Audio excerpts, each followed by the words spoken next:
Omega's got a long history in working with trauma. Since day one of our 32, 33 years of operation, post-traumatic stress disorder is a very serious issue. It's a serious issue for a person suffering from it. It's a serious issue for families and communities and for society at large. So we recently had a conference, an invitational conference on some of the leading providers in alternative modalities, many currently being explored by the Department of Defense. There is great interest now in these alternative modalities. All of them are evidence-based, and one of the things we wanted to do with this event was to bring that evidence to the table for everybody to see what's being done in parallel fields. It was also a planning event for a future conference. That will be a public event for healthcare professionals wanting to work with veterans with PTSD. So imagine, if you will, you're walking down the street on a great day. It's nice and sunny. Your wife of 25 years has just told you that she loves you more than ever before, and you're still sexy. Both of your kids have gotten Ivy League scholarships, letting you off the hook for that. You stopped at the local convenience store and got a cup of coffee and a scratcher, and you just won $6 million. You walk out of that store down the street, and you take a deep breath, and you feel like somebody's going to kill you, and they're right around the corner or right behind you. You look around for an explanation of this, and you can't come up with one. What do you conclude about yourself? Well, you conclude you're crazy.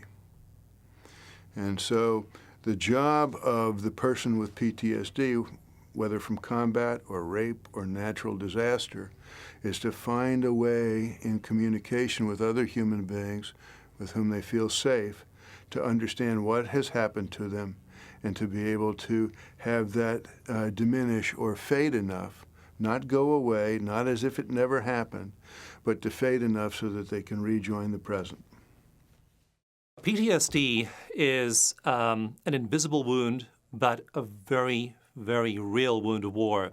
So we don't see the person with an amputation, but part of their social skills can be gone, severed, or distant. Part of their emotional tone, their ability to connect with other people, their ability to experience the full range of emotions can be absent. I spent 22 years in the service, deployed for a lot of that with comrades in arms, and I have been in those situations where we put ordnance on targets, and I've been in those situations when ordnance was trying to be put on us. Not only do people suffer PTSD when they are attacked or injured or hurt, and that's where most of the people are looking at, but just being in an environment that from day to day, you don't know whether or not you're going to live or die, can cause anxiety later and frustration later when you're out of that situation and have to deal with life in general. I'm a preventive medicine physician, aerospace medicine, flight surgeon background with a global health focus. And my subspecialty has been integrative medicine. So I just transitioned out of active duty military. And my now work is really looking at different kinds of holistic and complementary alternative medicine therapies to help both our active duty population and our veteran population to expand kind of the toolbox that's available. What I am in the role of now doing is is actually advising on levels of how to bring these holistic therapies that really connect the mind, the body, and the spirit in terms of treatment and care into an integrated way into our allopathic model. Can these mind-body techniques, these techniques of self-expression and self-care and mutual help that we've seen be helpful in the U.S., can they be helpful to you? And the answer has been coming back from many parts of the world. Yes, we can use this here. Yes, it fits into our culture.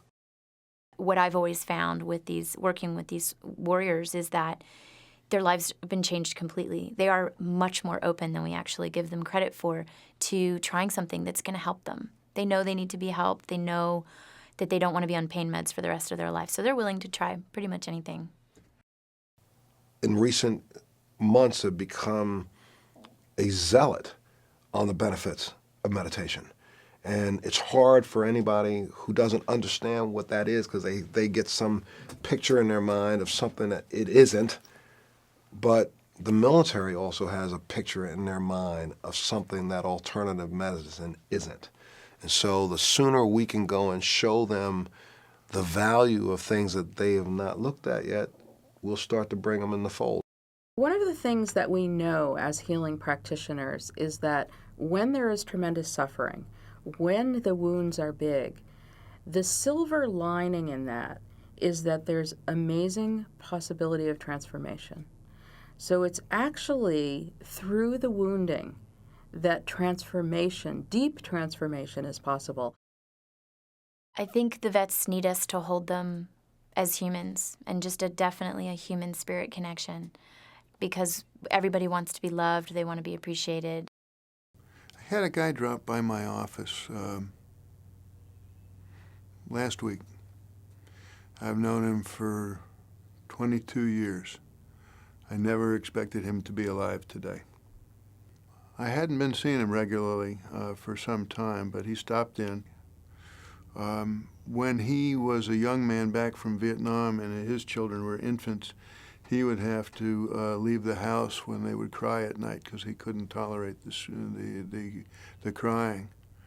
He is now, and has been for some time, one of the most important people in his 3 grandchildren's lives. And he said to me, he said, you know, I wouldn't change anything because of where I am today. I guess that's hope for me. I keep that in mind.